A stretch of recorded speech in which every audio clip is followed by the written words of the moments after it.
De este modo, damos una cordial bienvenida a toda nuestra respetada audiencia a la séptima charla científica del ciclo de conferencias denominado Hacia la historia de la astronomía en América. De hecho, estamos empezando el segundo ciclo.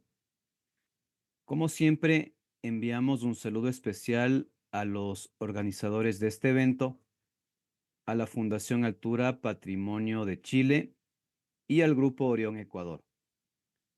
Y asimismo extendemos nuestro sentido agradecimiento a todos nuestros expositores y a todas las personas e instituciones que han colaborado de manera voluntaria y desinteresada para poder hacer posible estas charlas. Según sostiene nuestra expositora de esta noche, en la actualidad la astronomía lidera la producción científica en Chile. Sin embargo, sus modestos inicios son aún materia de debate. De este modo, en su investigación y en la presente charla, se examinan las operaciones del primer observatorio moderno de Chile, fundado en Valparaíso por el relojero escocés Juan Moat en 1843. Para esto se han vinculado fuentes históricas con vestigios materiales, explorando el medio ambiente cultural, científico y tecnológico que fundamentan su existencia. Esta charla será disertada por Daniela Bustamante, a quien les voy a presentar. Daniela Bustamante es arquitecta e investigadora cuyo trabajo vincula los estudios de ciencia y tecnología con los paisajes culturales y el patrimonio astronómico. Ella es una de las impulsoras del redescubrimiento de la historia y las operaciones del primer Observatorio Astronómico de Chile. Es también fundadora y presidenta de la Fundación Altura Patrimonio, institución dedicada a investigar y promover el patrimonio astronómico y arqueoastronómico de Chile. Es además profesora colaboradora del Magíster en Patrimonio Cultural de la Pontificia Universidad Católica de Chile y candidata a doctora en Arquitectura y Estudios Urbanos en la misma universidad. Daniela nos acompaña desde Edimburgo, donde ya es viernes. Muchas gracias, Daniela. Adelante, por favor. Muchas gracias primero que todo por la invitación y por la atención para esta historia que es bastante especial para todos los que hemos venido trabajándola. Ya a esta altura, Juan Mowat, el fundador del observatorio, es ya un amigo. Eh, Así que sin más introducción, parto con la presentación. Se me perdió, por supuesto, la pantalla de la presentación. Un segundo. A ver si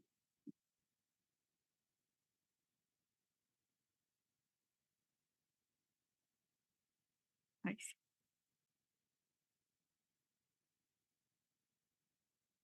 Ya, ¿pueden ver mi presentación? Sí, perfectamente. A ver que se me pasó una. Ahí sí. Ahora sí. Bueno, como les decía, muchas gracias por la invitación y por la atención que van a poner a la charla. Siempre partimos, cuando hablamos del primer observatorio, con esta cita del Mercurio de Valparaíso, que fue de alguna manera como la primera prueba tangible, por así decirlo, que tuvimos de que este observatorio era más que un mito urbano y que había realmente existido. Un 27 de febrero de 1843 se inicia una noticia en el Mercurio con el título Un observatorio astronómico en Valparaíso. Entonces, pasamos al título. El título es el primer observatorio y el subtítulo es Arquitectura, Astronomía y Medio Ambiente en el Valparaíso de mediados del siglo XIX.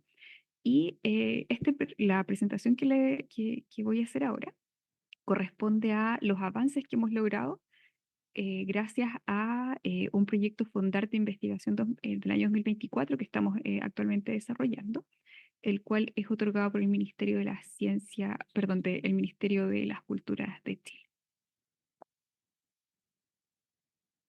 Ahora sí, volviendo a la nota del Mercurio de Valparaíso, fue una nota bastante extensa. Acá lo pueden ver, son dos columnas completas que se dedicaron a describir este observatorio, las operaciones, los planes para el futuro, a presentar a su fundador.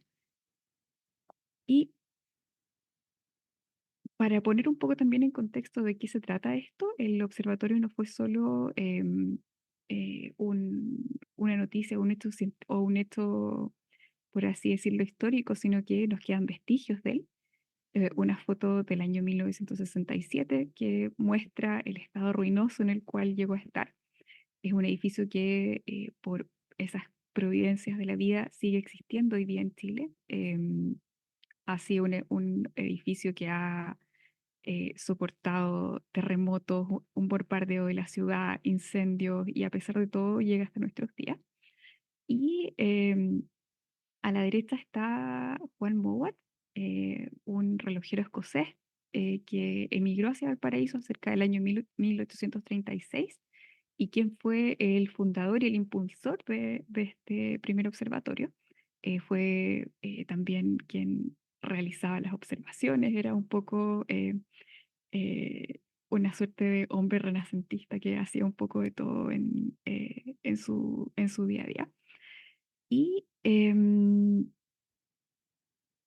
para también entender el contexto, como dice la charla, como más el medio ambiente en el que surge este observatorio, es importante ver y entender de qué se trataba Valparaíso en esa época. Valparaíso, desde relativamente temprano en la colonia española, comenzó ya a tener un rol importante como primero como el puerto de Santiago, pero luego siendo el principal o el primer puerto grande, por así decirlo, al cual se podía llegar después de cruzar el Estrecho de Magallanes. O sea, en el fondo era un puerto bastante estratégico dentro de lo que era el contexto del Pacífico.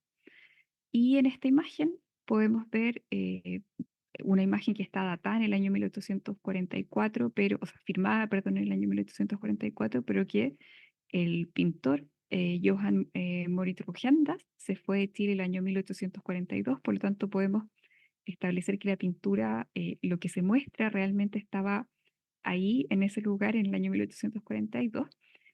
Y para esa fecha es que ya tenemos la primera imagen del observatorio construido en su totalidad.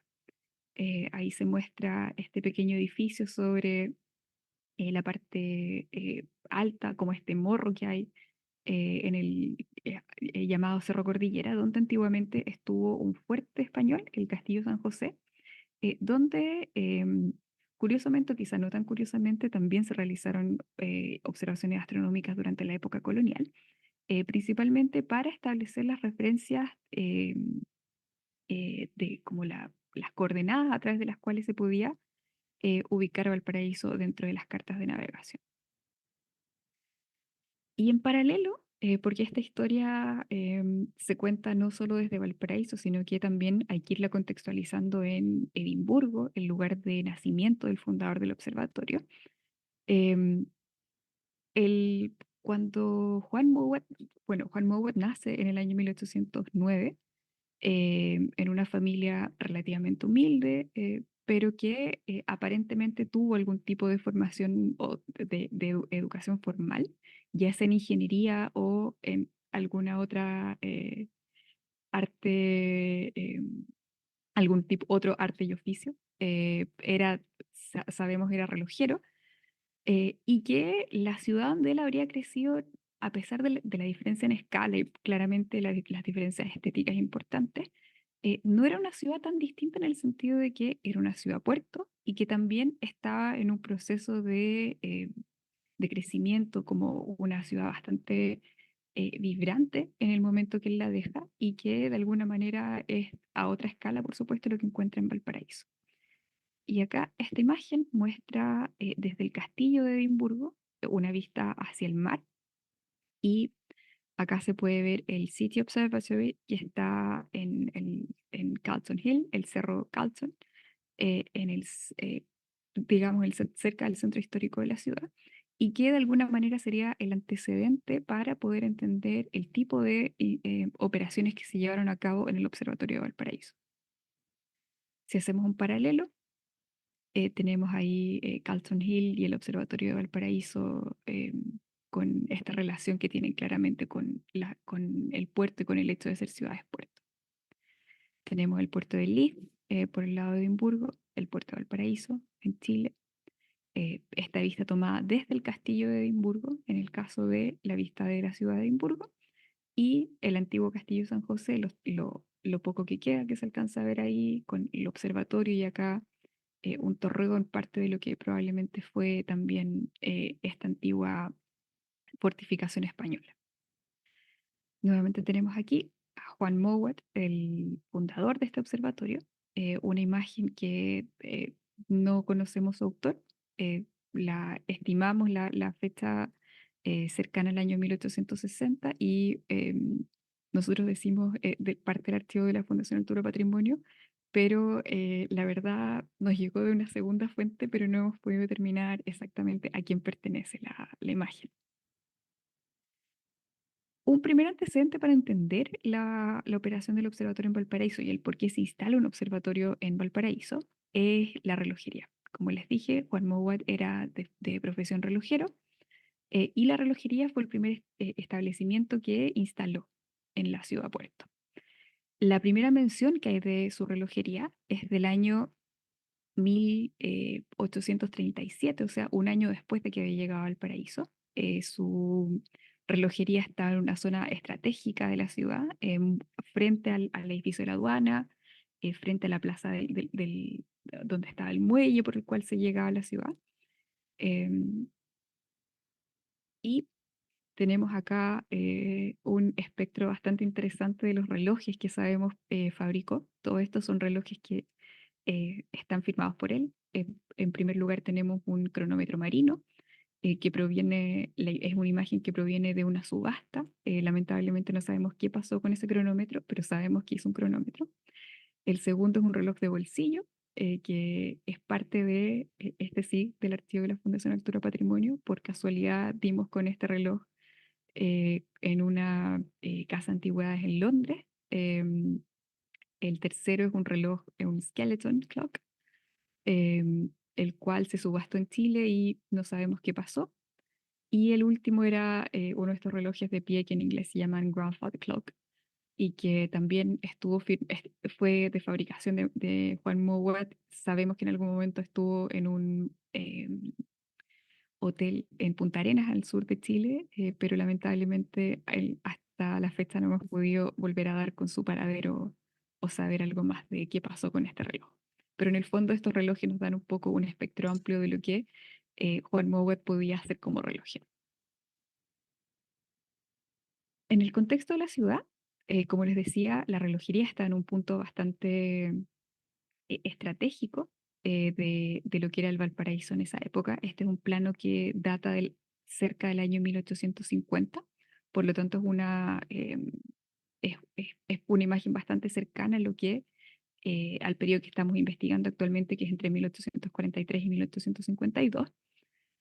Y si la relojería estaba acá, frente a la Plaza de los Tribunales, muy cerca del muelle principal del puerto, el observatorio se instaló directamente al frente, si no fuera porque está sobre un cerro, la relojería está en el plan, y ese cerro lo que le permitía era una vista privilegiada de la bahía, en el fondo una ubicación bastante estratégica porque no solo le permitía ver hacia la bahía, sino que también ser visto desde la bahía. Y como les comentaba, todo el sector del puerto, que hoy día actualmente se llama Barrio Puerto todavía, en la ciudad era el entorno dentro del cual estaba ubicado la relojería y el observatorio. Sobre el observatorio mismo, em, como hemos podido datar el edificio en 1842 aproximadamente, y el inicio de operaciones del observatorio en 1843, Y hasta el momento lo que habíamos venido haciendo era un trabajo más bien especulativo de en tratar de imaginarnos cómo era este observatorio. Em, Sabemos que su principal instrumento era un instrumento de tránsito, un telescopio de tránsito, que era un telescopio bastante particular porque, y acá viene la conexión con el hecho de haber sido relojero y de tener la relojería, era un telescopio que permitía medir astronómicamente el tiempo. Por lo tanto, por así decirlo, no era una astronomía, la astronomía que se practicó en este observatorio no era una astronomía que estuviera pensando en conocer mejor el universo, por así decirlo, o no que nosotros sepamos, sino que más bien habría tenido un carácter práctico, que era el hecho de poder medir astronómicamente el tiempo. Dato que era además crucial en una ciudad-puerto, donde la navegación dependía de los cronómetros y cronómetros que tenían que estar bien calibrados. Por lo tanto, ahí también ven la relación estratégica de por qué un observatorio astronómico en una ciudad-puerto.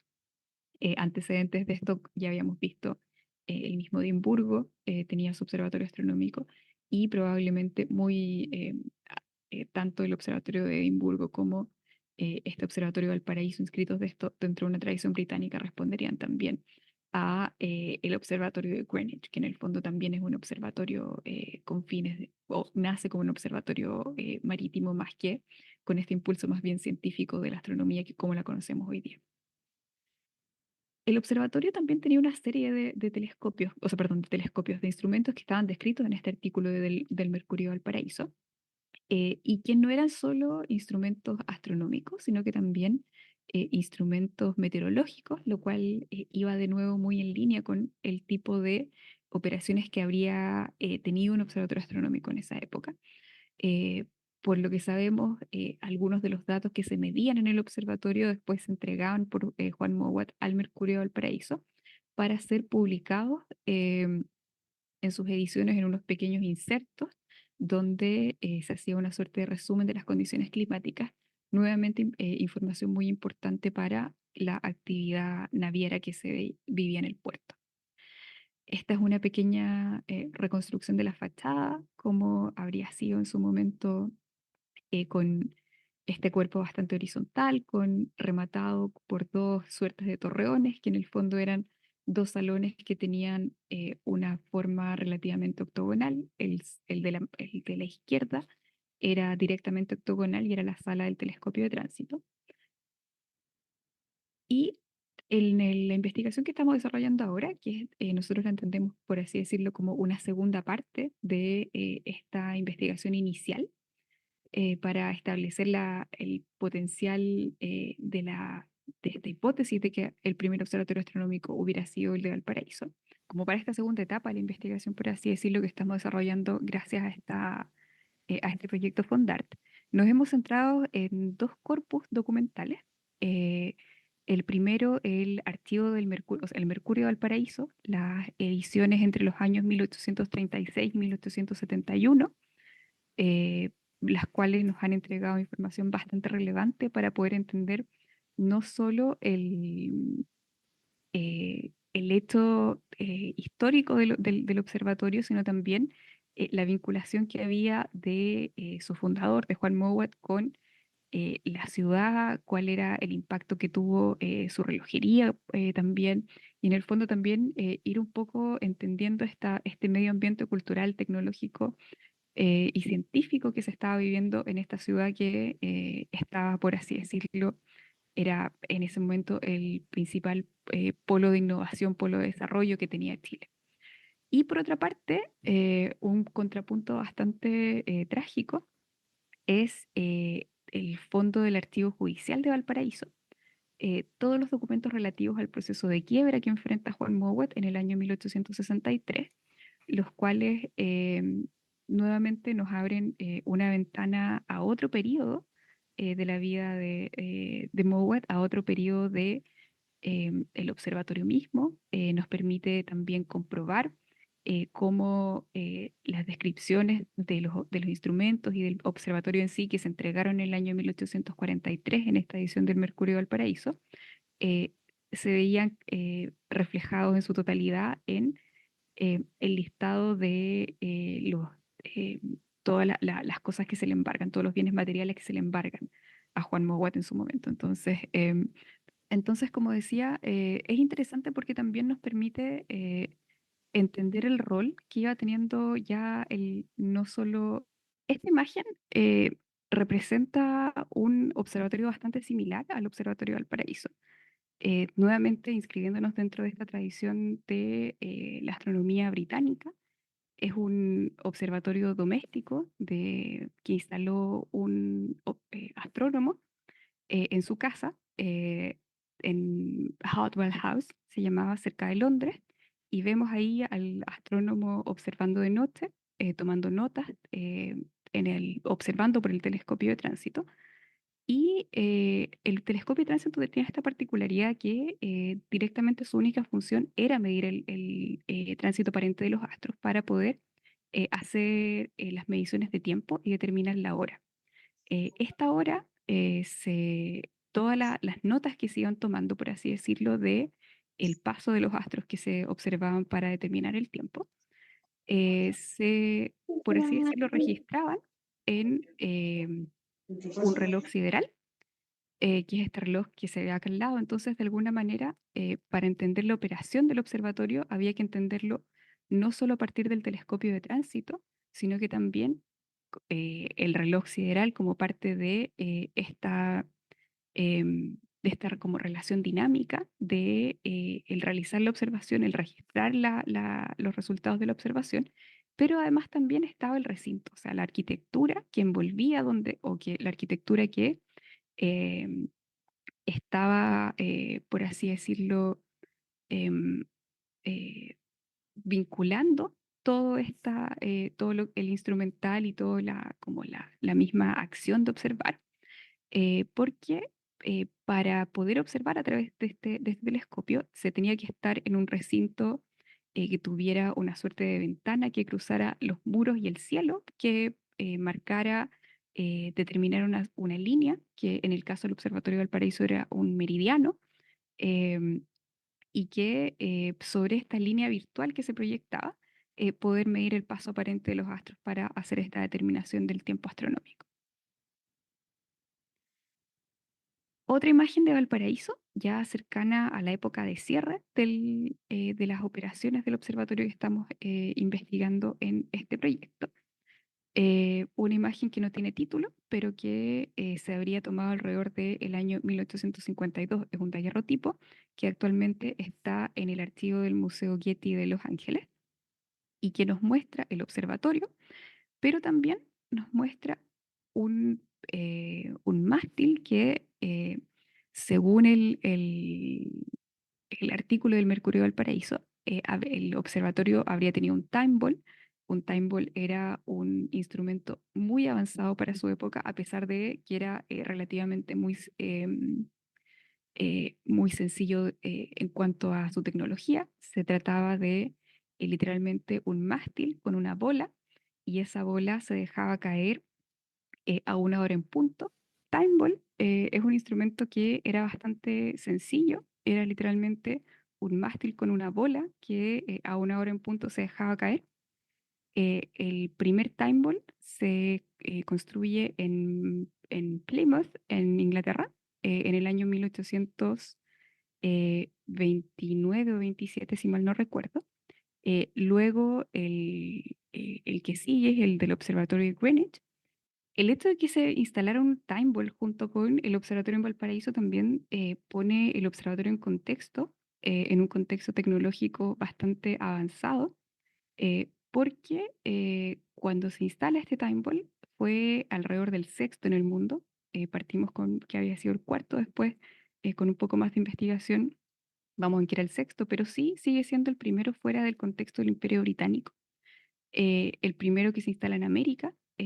Después, todos los observatorios, de alguna manera, que estaban vinculados a una ciudad-puerto tenían un time ball. No sé si alguien tiene en mente esta tradición en Nueva York de cuando se deja caer la bola a las 12 de la noche. Eso es un time ball. En el contexto británico, la bola se dejaba caer a la 1 de la tarde porque al mediodía se calculaba el paso del sol por el meridiano, por lo tanto, la 1 de la tarde era la siguiente hora en punto.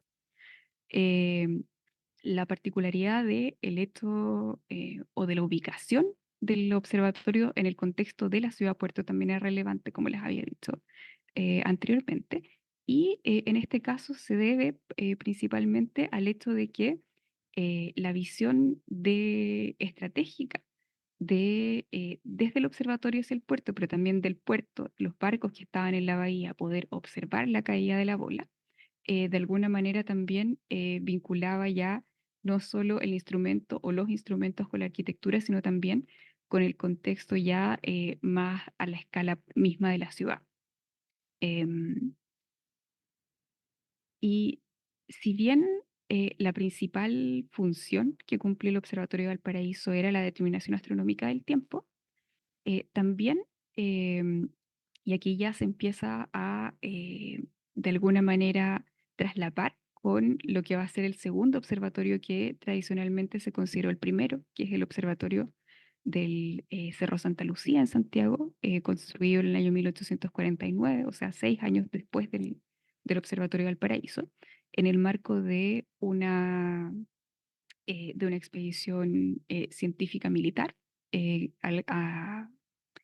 comandada por James Melville Gillis, que si bien en general siempre, o la historia de la astronomía en Chile siempre se ha contado con el hito fundacional, por así decirlo, de astronomía moderna científica, a partir de este observatorio en el Cerro Santa Lucía. El observatorio de Valparaíso lo predató en 6 años y un dato interesante o una de las fuentes primarias que nos aparecieron en la primera etapa de la investigación fue directamente Gillis, quien en sus notas habló del observatorio de Valparaíso y de algunos experimentos que hicieron en conjunto, lo cual de alguna manera nos habla de que el observatorio no era por así decirlo, solo necesario o solo funcional para Valparaíso, sino que también se podían establecer estas conexiones ya más colaborativas con este segundo observatorio en Santiago. Esta carta es una carta que el mismo Mowat escribió a Gillis informándole algunos datos específicos de posiciones geográficas que él fue midiendo desde Valparaíso hacia Santiago y viceversa. Y en ellas podemos ver cómo sitúa el Observatorio de Valparaíso como uno de los puntos que se referencian.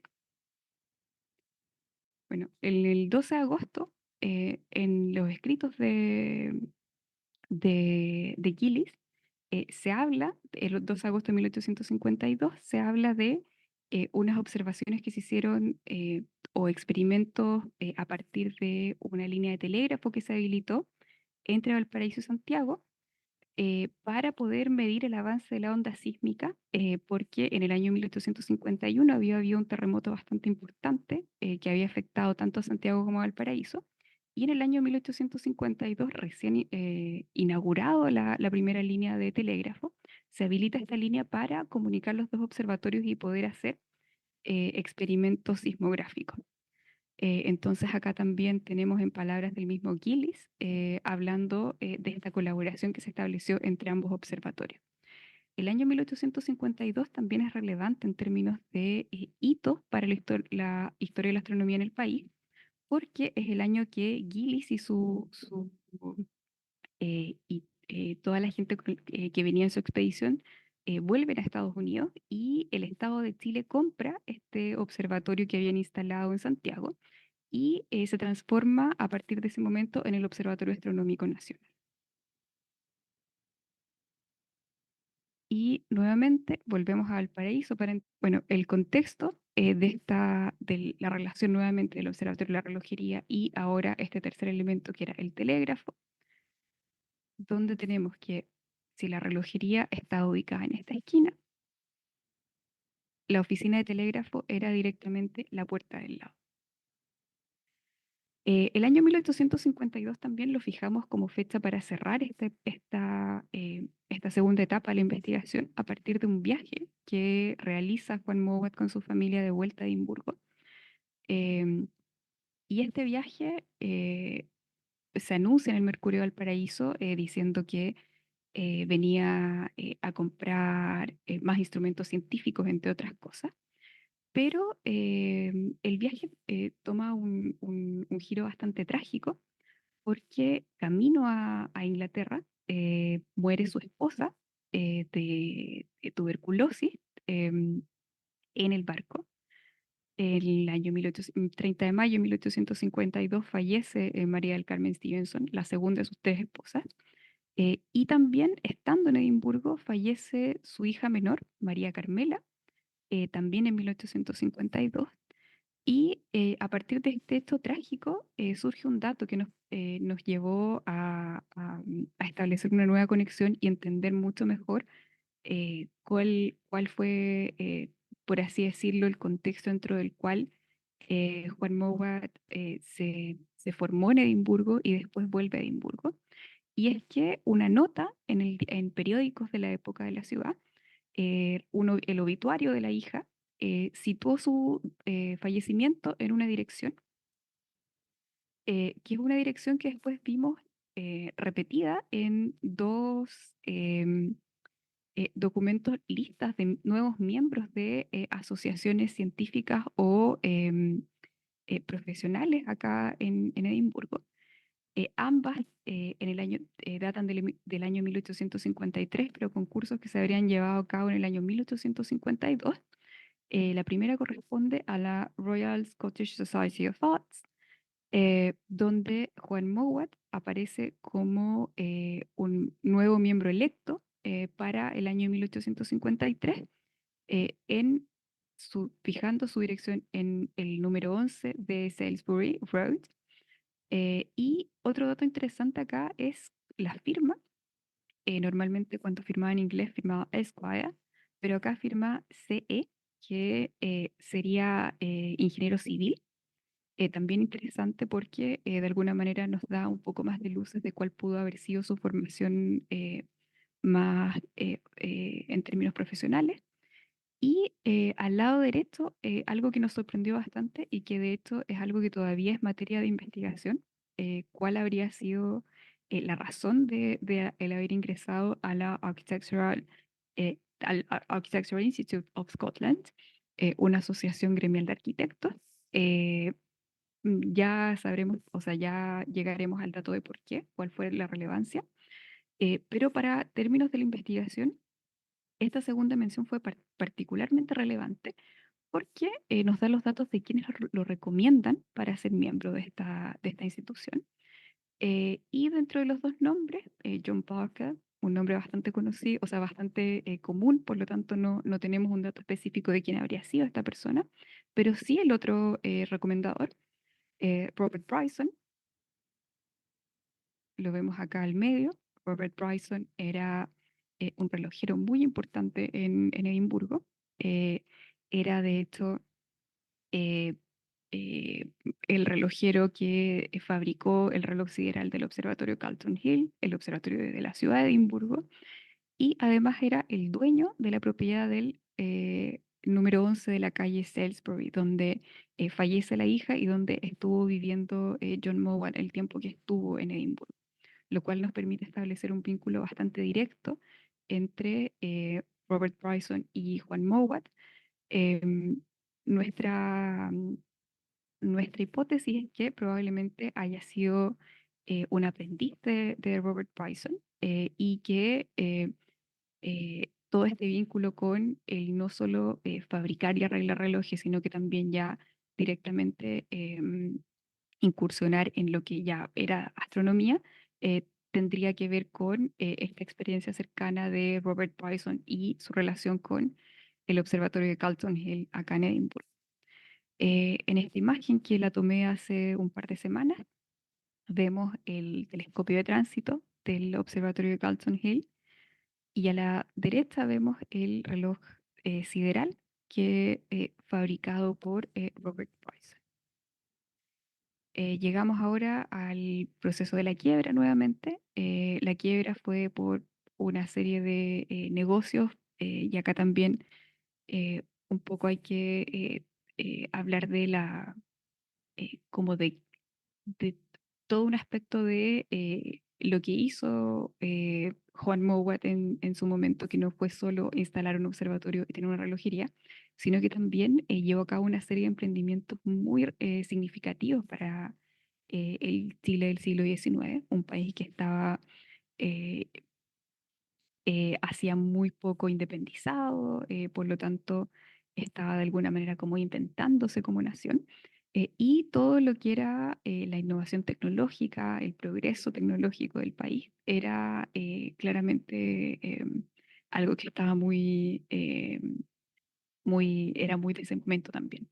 Y aquí es donde Juan Mowat también empieza a tener unas participaciones bastante sorprendentes sobre todo en el hecho de que no sea más conocido, porque fue quien impulsó la primera línea de ferrocarril. Finalmente no logró levantar los fondos para llevarla a cabo, pero sí es quien propone y traza lo que se va a transformar en esta primera línea de ferrocarril. En el momento que la propone es la primera de Latinoamérica, cuando ya finalmente se construye es la segunda.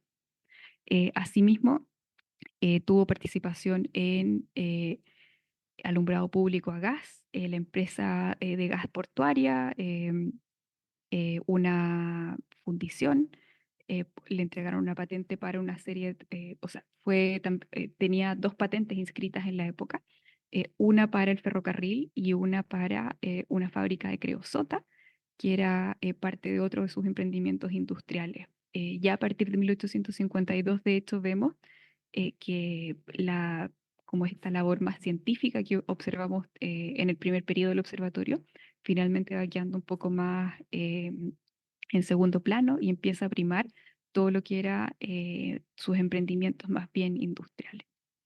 Y la quiebra se enmarca dentro de esto, en el fondo es alguien que lo dejó todo, lo dio todo por sus inventos y por sus emprendimientos, y llega un momento en que económicamente su situación no fue viable, es demandado y por lo tanto comienza un periodo un proceso de quiebra. eh, Son alrededor de 5 cuadernos que logramos encontrar en el archivo judicial de Valparaíso, donde se detalla con detalle, con algunos temas bastante como interesantes, como el hecho de que siempre cuando se habla del inmueble, porque también se le embarga la casa, la casa donde tenía el observatorio, cuando se habla del inmueble siempre se habla del observatorio. Entonces, de alguna manera también nos permite entender cómo no solo era relevante para él el haber instalado el observatorio, sino que también era un hito dentro de la ciudad este observatorio. Un pequeño, una cita dentro de de estos folios que deben ser alrededor de 1200 folios de proceso y como de todo el proceso legal de la quiebra. Pero este en particular es interesante porque que tenía al momento de ser embargado. Entre ellos vemos acá un observatorio con sus útiles, una caja de fierro, un banco con varios cajones conteniendo herramientas de relojería, un cronómetro, un barómetro, dos termómetros, dos globos, uno celestial y el otro terrestre, y un instrumento de tránsito, con todo lo que habíamos visto en esta edición del Mercurio del Paraíso en 1843, se describió como contenido del observatorio. Por lo tanto, este catastro que se hizo de sus bienes para el embargo nos permitió constatar que efectivamente la nota del Mercurio del Paraíso había sido verídica y que todos los instrumentos que ahí se habían descrito eran los instrumentos que 20 años después se le embargaron. Eh, También algunos detalles interesantes, pero que ya de alguna manera se escapan de esto, como de los aspectos más bien científicos de como de esta investigación, son al leer este listado, por ejemplo, cuando vemos que nos aparecen dos molinos para café y dos cafeteras de latón, un poco imaginarnos a Mowat pensando, trabajando de noche, tarde, eh, si no era observando en su observatorio, a lo mejor trabajando en alguno de sus proyectos industriales.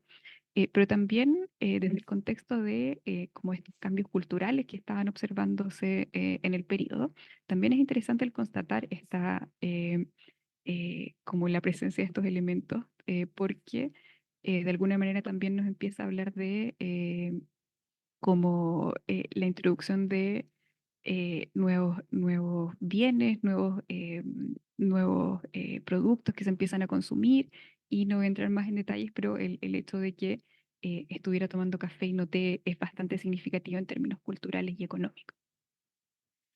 Después de este proceso de quiebra, la casa pasa por una serie de dueños, nunca más se volvió a utilizar el observatorio como observatorio, siempre se volvió a utilizar como casa, hasta que vemos acá en el año 1969 esta imagen, que fue tomada por la arquitecta Miriam Weisberg en un levantamiento arquitectónico que hizo. Investigó la casa porque más allá de el valor, o el valor patrimonial histórico por el hecho de haber sido el primer observatorio astronómico, también tiene rasgos arquitectónicos que son muy interesantes y que hablan mucho de un periodo específico de la historia de Chile. Eh, y dentro de esta investigación o de este levantamiento arquitectónico que la arquitecta con su equipo hicieron, es que se documenta con fotografías el estado del edificio, y podemos ver acá el torreón del observatorio.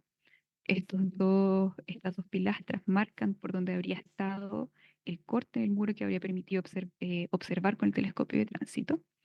Y podemos ver que claramente es prácticamente, es muy fortuito que el edificio llegue a nuestros días, eh, lo cual lo hace más valioso aún. O sea que a pesar de todo, a pesar del tiempo, a pesar del abandono, a pesar de todas las, como los hechos, por así decirlo, que marcaron ese periodo en la ciudad, a pesar de todo, el edificio llega hoy día a nuestros días y nos permite contar la historia a partir de el entender su arquitectura para poder visualizar las operaciones científicas que se llevaron aquí. Em, y quiero como centrarme un poco ahora en la figura de Miriam Weisberg. Ya estamos cerrando la presentación, pero me parece que es importante destacar que al principio decíamos que nosotros estábamos, por así decirlo, haciendo el redescubrimiento, porque en el fondo los antecedentes de que esto fue un observatorio astronómico se manejaban hace bastante tiempo. De hecho, Miriam Weisberg o sea, ella fue quien primero levantó todos los antecedentes históricos para comprobar que esto había sido un observatorio astronómico. Y en el año 1993, a puertas de iniciar el proceso de postular a Valparaíso como Patrimonio de la Humanidad, escribe una carta que no sabemos a quién la escribe, probablemente sea una carta abierta, a la cual tuvimos acceso, es parte del fondo documental Miriam Weisberg de la Universidad de Valparaíso. Y es una carta donde invita a poner en valor este patrimonio que encierra la casa, no solo en términos arquitectónicos, sino por el hecho de haber sido el primer observatorio astronómico de Chile. De hecho, esta carta se escribe cumpliéndose 150 años de que había sido construido.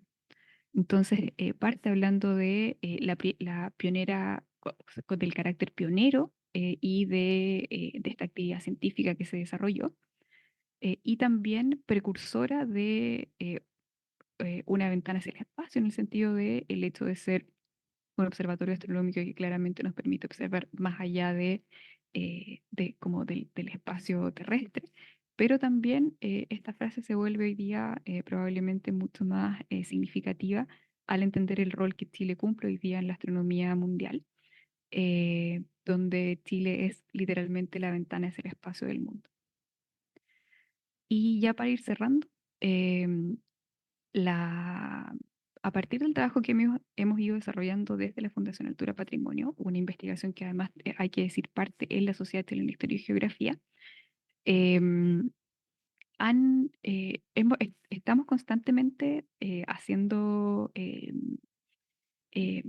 charlas de divulgación, actividades tratando de mantener vivo y como de volver a vincular a la comunidad con esta historia y este patrimonio que se vuelven materia en este edificio. Y así es como surge también la posibilidad de participar en un proyecto, un documental, el documental Navegantes del Tiempo, que fue estrenado el año 2023, financiado por el Fondo Ciencia Pública del Ministerio de Ciencia y dirigido por Gonzalo Organdoña, que contó la historia de Juan Mouat, no solo desde la parte histórica de lo que la investigación había levantado hasta ese momento, sino también el vínculo que podemos establecer de la escena astronómica del presente en Chile con este primer hito que fue el Observatorio de Valparaíso. Y acá tenemos ya para cerrar a Juan o John Norbert Mowat. Nació en 1809 y murió en 1871. Y el primer observatorio, que fundado o operativo desde 1843, se mantiene vigente hasta el presente. Gracias. Eh, para información sobre el trabajo que estamos haciendo con la fundación, acá están nuestras coordenadas, por así decirlo, en nuestra página web, alturapatrimonio.cl. También nos pueden seguir a través de Instagram como Fundación Altura Patrimonio. Y si quieren conocer un poco más del trabajo que estamos haciendo, nos pueden escribir a fundación@alturapatrimonio.cl. Nuestras plataformas también, proyectos que hemos desarrollado a partir de otras investigaciones y otros fondos que hemos estado trabajando. El Museo Virtual del Tiempo, que cuenta la historia de la astronomía en Chile a partir de hitos del patrimonio astronómico de la quinta región. El primer observatorio, que es un sitio que dedicamos específicamente a la historia del Observatorio de Valparaíso y que al final de este proyecto Fondar que estamos desarrollando ahora va a ser actualizado con nuevo material. Y próximamente patrimonioastronómico.cl, que también es un proyecto que estamos desarrollando gracias al Fondo Comité Mixto de Gobierno de Chile. También agradecimientos, obviamente, a todo el equipo de la Fundación, a Patricio Bustamante, a Gastón Fernández, a Juan Guillermo Prado, a Juan Croco, a Eduardo Ibarra, a Leopoldo Infante, a Nicolás Vogt y a Carol Rojas, al equipo del proyecto Fondart, a Sebastián Palacios, a Magdalena Montalbán, a Eduardo Ibar nuevamente, a Caterina Bustamante, nuestra flamante diseñadora, y a la agencia Fidelia, que es quien ha hecho todas las comunicaciones del proyecto, las instituciones que apoyan esta investigación, que son el Instituto de Física y Astronomía de la Universidad del Paraíso, el Observatorio de las Campanas de la Carnegie Institution for Science, el Museo Interactivo de la Astronomía del Centro Interactivo de los Conocimientos, más conocido como el MIM, para quienes son de Chile, y el Magíster en Patrimonio Cultural de la Pontificia Universidad Católica. Y agradecimientos especiales a Julia Coppet, a Uliki Polak, a Bruce Vickery, a Rebecca Higgett y a Germán Hidalgo, quienes o participaron en algún momento de la investigación o nos han facilitado datos o documentos que nos han permitido avanzarla. Eso. Muchas gracias. Muchísimas gracias, querida Daniela. Si tal vez de parte de la audiencia alguien tiene algún comentario o pregunta para Daniela, pues es el momento. Si me permiten, muchas gracias, Daniela. Felicitaciones por tu magnífica exposición, a la audiencia por la asistencia. Creo que sería interesante si nos puedes referir un poco las dificultades que ha habido en conseguir la información, de ubicar equipos y cosas, porque prácticamente de lo que entiendo hay casi una, o sea, lo que se ha logrado restaurar y recuperar del observatorio ha sido con muchísimo esfuerzo, pero de todas maneras hay pérdida irreparable de instrumentos, equipos y de información también. Sí, bueno, primero que todo, el, una de las cosas que tengo que destacar ha sido la importancia de las redes de colaboración para poder ir buscando información y encontrando estas nuevas fuentes. Eh, por ejemplo, las cartas que veían ahí de Gillis, o sea, perdón, de Mowat a Gillis, no las encontramos nosotros, estaban en un archivo que había levantado otro equipo de investigadores que estuvo a cargo el profesor Germán Hidalgo, y que Magdalena Montalbán, que ahora es parte del equipo de la investigación que estamos desarrollando ahora, había sido parte, y ella recordaba este nombre, y ella, que tiene una memoria fácil, como nadie tiene una memoria como ella, básicamente. Recordaba perfectamente este nombre, encontré las cartas, nos facilitaron el acceso, y fue un dato como fascinante, porque no solo nos permitía entender o tener, eh, por así decirlo, como un registro de observaciones que haya hecho, de mediciones que haya tomado, sino que también era tener por primera vez a la vista algo que él escribió, y que escribió en inglés, que es muy distinto que leerlo en español, que ya lo habíamos leído en el proceso de la quiebra. Lo mismo este primer artículo de 1843, Julia Coppet, que fue como una de las miembros iniciales del equipo de investigación, eh, había, por esas casualidades de la vida, participado en un proyecto de microdocumentales sobre inmigrantes en Valparaíso, y había dado con esta historia, y buscando encontró esta nota. Eh, y así, de alguna manera, han sido eh, mucho, no solo, diría que más que estar buscando constantemente información, es estar conversando. Y a través de esas conversaciones ir encontrando nuevas vías, o van apareciendo datos, pistas. Lo mismo que el dato de que fue miembro de esta Royal Society acá en Edimburgo, es un dato que surgió a partir de una reunión que tuvimos con Rebecca Higgett, que es una historiadora de la astronomía, y que es curadora del Museo Nacional de Edimburgo. Eh, y así, ha sido muy interesante, porque además también como eh, este interés por tratar de avanzar el conocimiento respecto a la historia de este observatorio también ha ido generando redes de amistad importantes. O sea, en la fundación hoy día nos reunimos todas las semanas a conversar de los avances del proyecto, pero también ya es claramente como una instancia social hasta cierta medida, y que nos conocimos y nos mantenemos en contacto a partir de este interés por tratar de poner en valor el patrimonio astronómico de Chile, impulsado por esta historia del observatorio. Eh, y justo hoy día, bueno, ya acá ya son más de las 12, así que ya es el 20 de septiembre, pero considerando que Chile acaba de celebrar sus fiestas patrias, creo que es una buena coincidencia el también poder presentar estos próceres que no tienen que ver con la historia bélica, por así decirlo, del país, o con la historia más militar, o con la historia más política, sino que tienen que ver con la historia científica, tecnológica, que es tan fundamental como esta otra historia política militar, y que nos abren distintas ventanas para poder entender todo lo que ha sido el proceso de constituirse Chile como país, y llegar a ser lo que hoy día es, de qué potencial tiene de ser otras cosas. En el fondo es el entender todas las vueltas que puede dar la historia, y también pensar en todos estos personajes que, como Mowat, de alguna manera han sido perdidos para la historia, por así decirlo, oficial. El mismo Gillis estuvo perdido mucho tiempo. Se dice porque en sus apreciaciones sobre el país fue bastante crítico, y de alguna manera se buscó eh, sepultarla.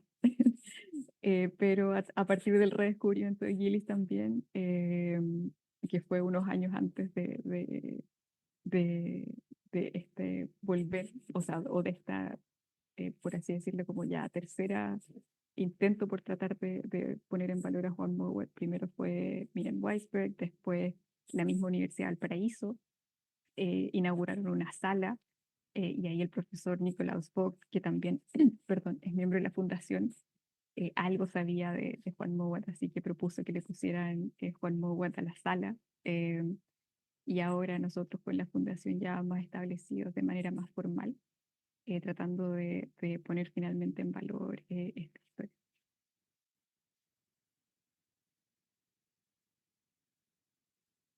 Perfecto, muchas gracias. Tal vez alguien más tenga alguna pregunta.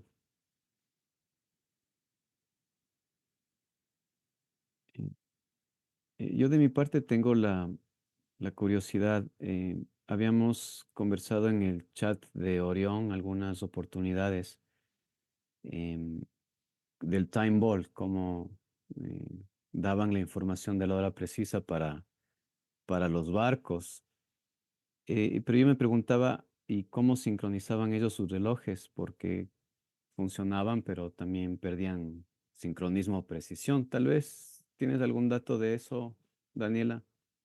¿En qué sentido? O sea, uno tiene que, por ejemplo, en los sistemas modernos, pues uno recibe el reloj del GPS y uno puede replicar los relojes.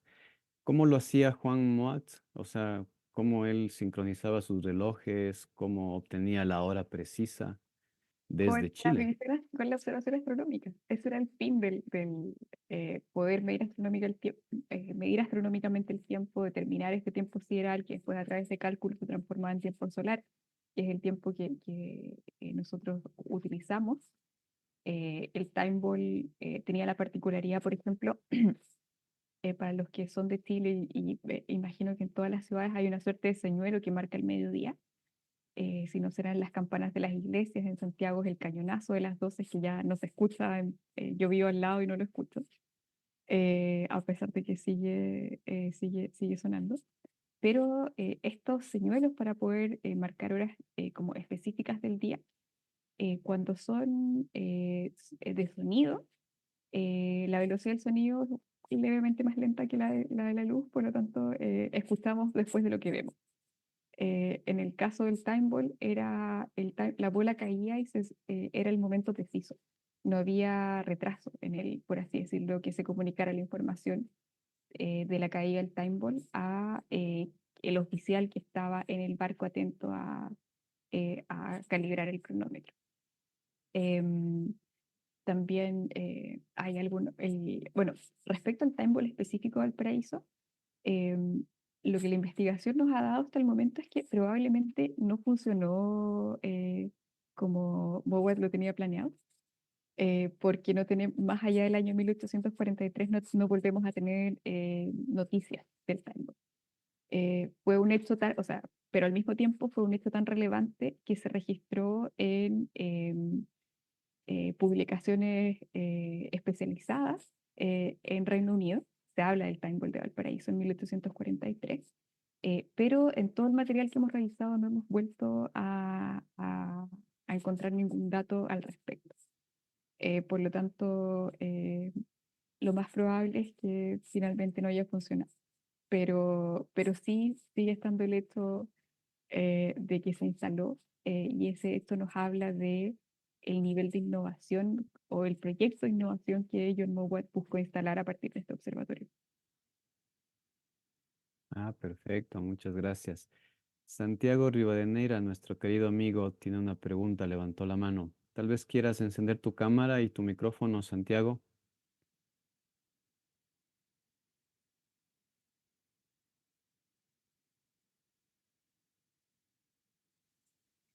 Santiago a veces tiene un poco de inconveniente con la comunicación por el teléfono. Este, en todo caso, hay que darle un tiempito y un espacio para que pueda conectarse. Mientras A ver, tanto, ahí Ahí pueden estamos. oírme, por pueden favor, oírme, ya. No pueden ver mi imagen porque dice que el host no ha permitido ver la imagen. A ver, Ah, sí. ya. Bueno, muy interesante la conferencia. Creo que todas las conferencias están muy interesantes. Creo que hay que ponerse en la época y todas estas personas deben haber tenido unas vidas sumamente duras, ¿no? Como nos ha mencionado, ¿no? Y yo veo aquí en el Ecuador es en forma similar si vemos la vida de las diferentes personas que pasaron eh, por los observatorios, etcétera. Yo quería hacer una observación. Vi la imagen, por ejemplo, de este reloj, eh, un reloj eh, que está de la época, ¿no? Y uno muy similar existe aquí en el Observatorio Astronómico de Quito. El reloj sideral, me parece que llaman, Sí, ¿no? sí, sí. Sí, en el cual ven el paso de las estrellas por el meridiano, que es igual a las observaciones que se hacían en Quito. La misma abertura en la cúpula del observatorio existe aquí en Quito. Hay algo muy similar a esa bola que daba la hora en Chile. Aquí en Quito se disparaba un cañón desde el Panecillo, ¿no?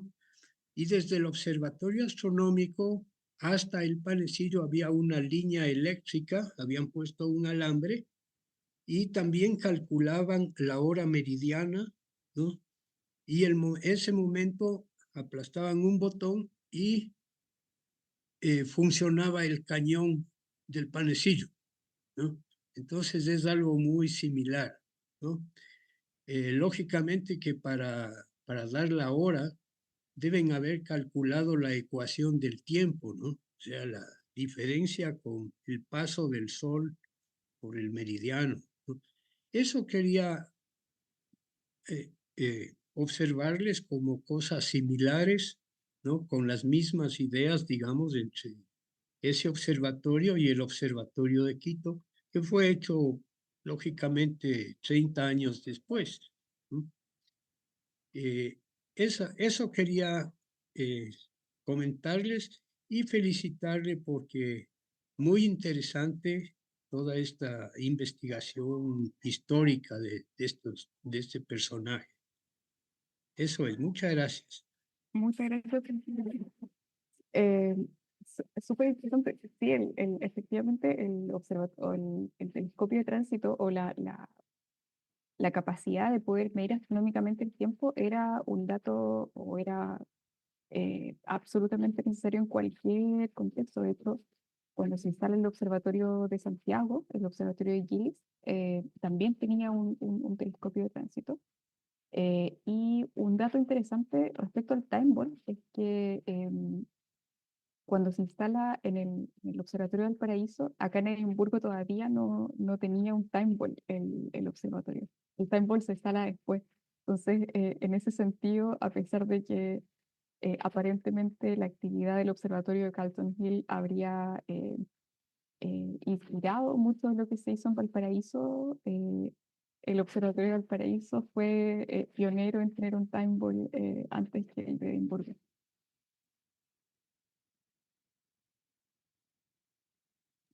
Otra cosa muy interesante es que también siendo Chile, estando en el hemisferio sur, se tiene una observación diferente a lo que se tiene en Europa, ¿no?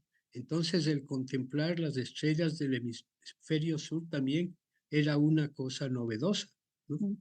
El ejemplo son las nubes de Magallanes, ¿no? Que es el símbolo de la astronomía, ¿no?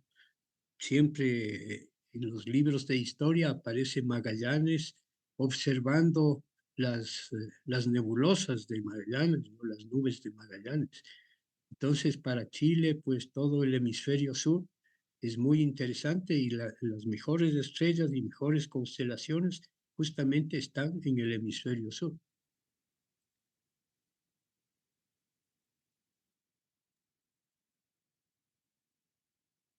Sí, perfecto. Muchas gracias, Santiago. Juan, tú pediste la palabra. Juan Croco. Sí, muy interesante, Daniela. Está bueno el progreso. Oye, lo que quería comentarles es que de las curiosidades que sabemos cómo trabajaba como relojero este señor Muat, es que a él le llevaron el reloj que estaba en el barco Bounty, en el famoso botín del Bounty. Tenía un cronómetro, y ese cronómetro se lo quedaron ¿cómo se llama? Los Los, amotinados. que habían, los amotinados, y se lo llevaron a la isla Pitcairn. Después de muchos años, fue a las manos de un capitán. Ese capitán lo llevó a Concepción, en Chile. Concepción lo compró un señor español, lo usó durante algún tiempo, y una vez que fallece este señor, esto como 70 años después de que se haya creado construido este reloj, que es uno de los primeros que se utilizó para la navegación, se lo entregan al comandante de la estación naval británica y él se lo pasa a Muat para que lo corrija, para que lo arregle. Y dentro de lo que hemos encontrado está todo el detalle de cómo corrige este asunto. Y fue muy publicitado en su tiempo, porque esto de haber encontrado este reloj después de 70 años de haber desaparecido, haber encontrado el famoso, creo que era el K4, el K2, K2. o sea, era una cosa muy excepcional. Lo corrige y lo ajusta a segundos de hora. Y lo que comentaban es que está en muy buenas condiciones el cronómetro. Esa es una de las cosas que sabemos de Muat, que él, porque lo mencionan, él arregló y corrigió ese reloj y dio la hora. Aquí hay un asunto importante. Lo que hacía Muat, lo que necesitaban esos cronómetros era conocer la hora de Greenwich. Si eras británico, si eras tenías que tener en el cronómetro del barco la hora de Greenwich. Porque lo que se hacía era comparar la hora local en alta mar con el sextante y todo ese asunto, comparar eso con lo que decía el cronómetro. Y el cronómetro lo que llevaba en los mares del mundo era la hora de Greenwich. Entonces lo que tenía que hacer Muat era, a partir de la observación de las estrellas de Valparaíso, hacer estimaciones de cuál es la hora en Greenwich, que es la que llevan a los ¿cómo se llama? A los cronómetros. Y para eso ocupar unos almanaques que tenían en la época. Yo lo encuentro fascinante. Tiene una cantidad enorme de información astronómica que uno los puede bajar desde este Internet Archive. Para él no es realmente, a la gente que le gusta la astronomía le va a gustar porque tenían la efemérides de una serie de estrellas, de una serie de planetas, cómo se veían a mediodía allá, cómo se ven acá, el paso de las lunas de Júpiter, el movimiento de las lunas del sur, es una cantidad enorme de información que era utilizado por los navegantes para calcular cuál era su posición. ¿Entienden? Y eso lo ocupaba, y esto se publicaba como 2 años antes de lo que veíamos hace poco. Tiene información de los futuros eclipses solares, de lo que se imaginen, los eclipses de luna, todo, con 2 años de antelación. Y esto andaba la gente que andaba embarcada andaba con estos famosos almanaques, y eso lo tenía el amigo Matt, y eso le permitía calibrar los relojes en Valparaíso a la hora de Greenwich. ¿Entiendes? Y es muy interesante, si le interesa la matemática, hay libros de cómo hacer el cálculo, pasarlo de un lado para otro, es fascinante. Todo esto es tecnología de la primera mitad del siglo XIX. Y uno se sorprende, porque lograban suficiente precisión. Eso es lo que quería aportar yo en esta conversación. Que probablemente hacían en todos estos observatorios, veían algo de esto, pero en este particularmente, porque tenía este enfoque marino, que era el hecho de que los barcos en alta mar pudieran calcular la longitud. Y para eso se requerían estos famosos cronómetros. Y que tenían que tenerlos calibrados ya a la hora, porque en la medida que se perdieran precisión, claramente generaba error en la navegación. Eso es lo que quería aportar yo en esta conversación.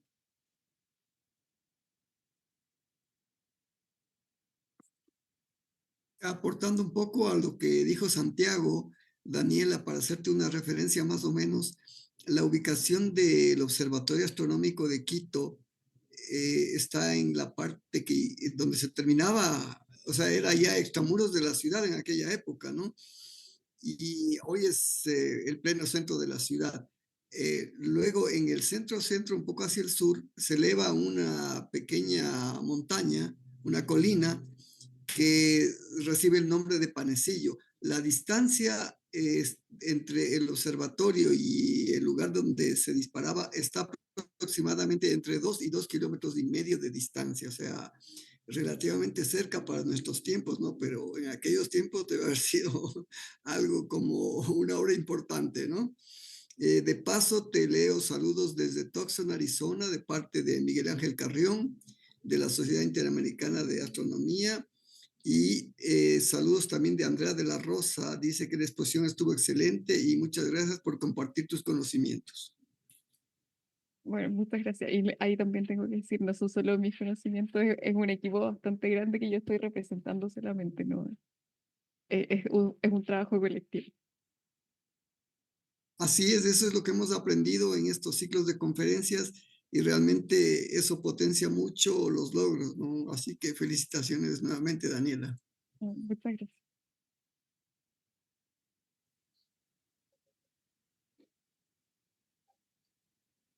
Perfecto. Quería yo aportar que estamos próximos al equinoccio, ¿no? Estamos a unas horas o a dos días, ¿no? Y yo siempre observo cómo va variando el sol al atardecer y al amanecer. Tengo un buen horizonte, ¿no? Y entonces, por ejemplo, como estoy en el Ecuador, el sol, bueno, tiene sus características, ¿no? Y, por ejemplo, yo tengo calculado, ¿no? En forma muy aproximada, que el sol avanza 1 minuto geográfico cada hora, ¿no? Sí, entonces yo estoy, por ejemplo, a 6 kilómetros de la línea equinoccial, exactamente, ¿no? Entonces, para mí, ¿no? La hora exacta del equinoccio, ¿no?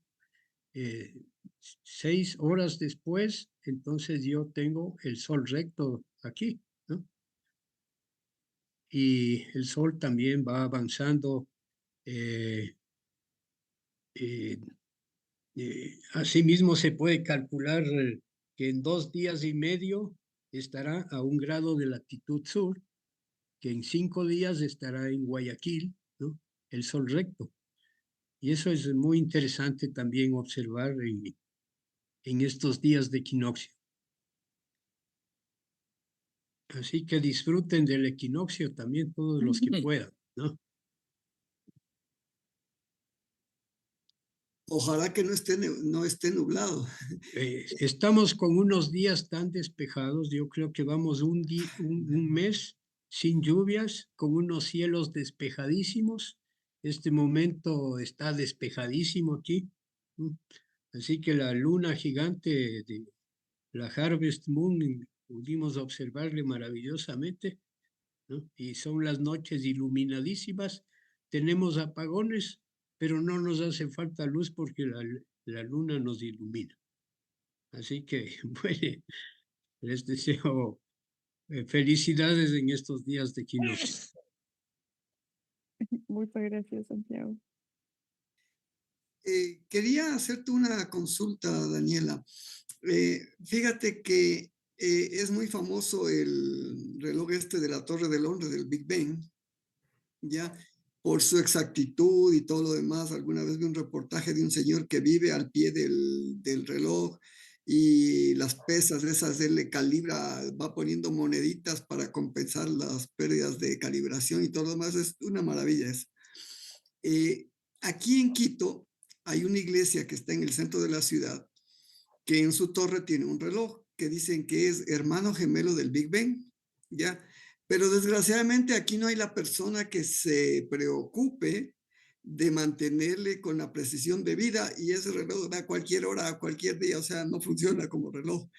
Entonces, es muy importante en la investigación, en la ciencia y el conocimiento, o sea, tener las personas dedicadas, que tengan la pasión por esta ciencia de la astronomía, ¿no? Porque involucra mucho tiempo, mucho esfuerzo, noches de desvelo, de frío, de congelarte, etcétera, ¿no? Entonces, es muy gratificante poder compartir estos conocimientos fruto de semejante esfuerzo que a veces no se mira, ¿no?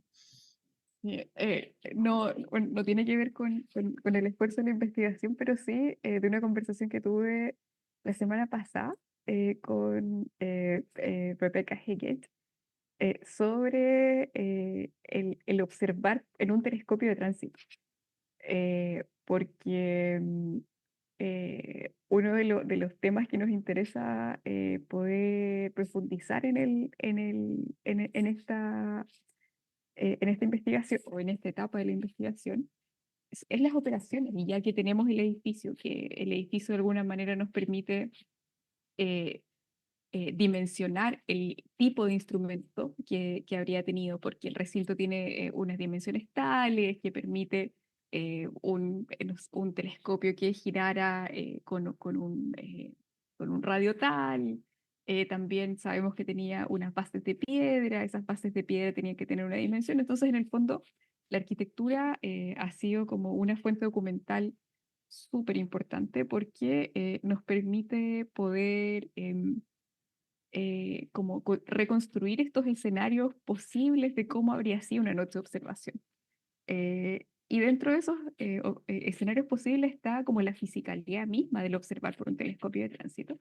Y eso es lo que conversaba con Rebecca, que ella me decía que físicamente era muy demandante observar por un telescopio de tránsito, porque el telescopio ecuatorial, o sea, sí, hay que estar quieto y hay que observar pero es una posición bastante más cómoda. El telescopio de tránsito hay que estar prácticamente acostado, siguiendo, pero además estando muy, muy quieto, porque cualquier movimiento podía como generar errores en la observación. Entonces, hasta la respiración tenía que estar muy controlada para poder lograr la observación precisa. Entonces, por eso también un poco me llamaba la atención la cantidad de cafeteras que tenía. Como, no solo porque tenía que estar como atento de noche, sino como el un poco también el informar estas observaciones que hoy día solo podemos de alguna manera especular, pero que empezamos a encontrar estos pequeños detalles que de alguna manera como que nos dan un contexto más general o que nos dan como pequeñas ventanas para poder entender lo que habría sido, o las conversaciones, como decía también, que son súper importantes para poder encontrar estos nuevos datos, pero como a partir de una conversación un dato tan chico como tenía dos cafeteras puede tener como algo de sentido también.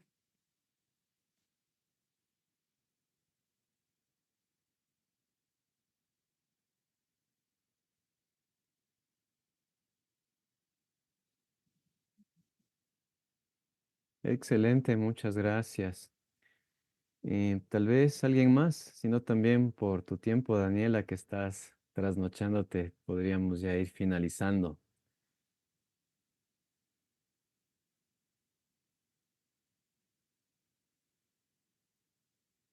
Me parece que esas fueron las preguntas. Súper puntuales. Dijimos las 2:30. Perdón, acá son las 2:30. Sí, así es. Listo, yo creo que podríamos ir finalizando entonces. Bueno, entonces, para cerrar, muchas gracias por la invitación, por el tiempo, por la atención, por los comentarios también. Voy a investigar sobre el observatorio de Quito. No lo conocía, no sabía mucho, no sabía que tenía un telescopio de tránsito. Justo ahora estamos, de hecho, en un proceso de buscar referentes para poder entender mejor este observatorio de Valparaíso. Em, También, nada, mis disculpas por por las interrupciones y en el fondo por haber tenido que retomar como tantas veces los temas. Y dejarlos invitados a que o nos siguen en redes sociales o si quieren saber más de la historia de Juan Mouat, está el documental que ha sido un muy buen embajador para poder comunicar esta historia. Eh, si van a YouTube, pueden buscar Navegantes del Tiempo y van a encontrar directamente o el documental o los conversatorios que se hicieron en el marco del lanzamiento del documental. Y ahí también el documental, como les decía, es interesante porque tiene esta perspectiva más desde este hito fundacional de la astronomía científica en Chile o de la astronomía moderna, porque algo de astronomía científica ya se había hecho también durante la colonia por las órdenes religiosas. Eh, pero en el fondo este impulso de ya establecer propiamente tal observatorio en el país que parte con este hito en Valparaíso, el documental lo pone en perspectiva desde el presente y el futuro, qué significa hoy día Chile en la astronomía mundial y qué va a significar con todos los proyectos que se están construyendo. Entonces también es interesante porque le da perspectiva a este primer hito, el comprenderlo hoy día desde el presente, proyectándolo al futuro. Eso. Oh, perfecto. Muchas gracias nuevamente. También agradecemos a toda la audiencia su valiosa presencia. Los esperamos el próximo jueves 26 de septiembre en la conferencia sobre astronomía en Brasil, que será disertada por el científico Walmir Tomasi Cardoso.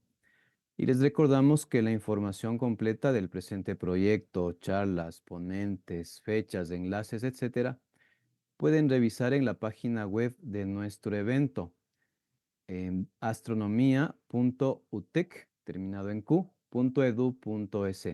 Muchas gracias amigos, les enviamos un abrazo y hasta una próxima. Juanito, si me permites unas dos palabritas, por favor. Daniela, quedas muy cordialmente invitada a visitarnos en Ecuador.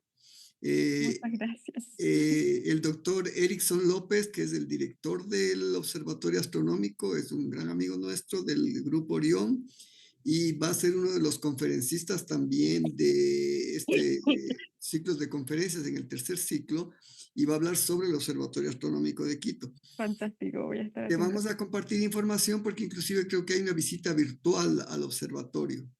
Entonces, ya sabes que cualquier apoyo en datos o lo que necesiten, pues con mucho gusto los podemos facilitar. Un gusto con todos y muy buenas noches. Muy buenas noches, que estén muy bien. Gracias. Chao.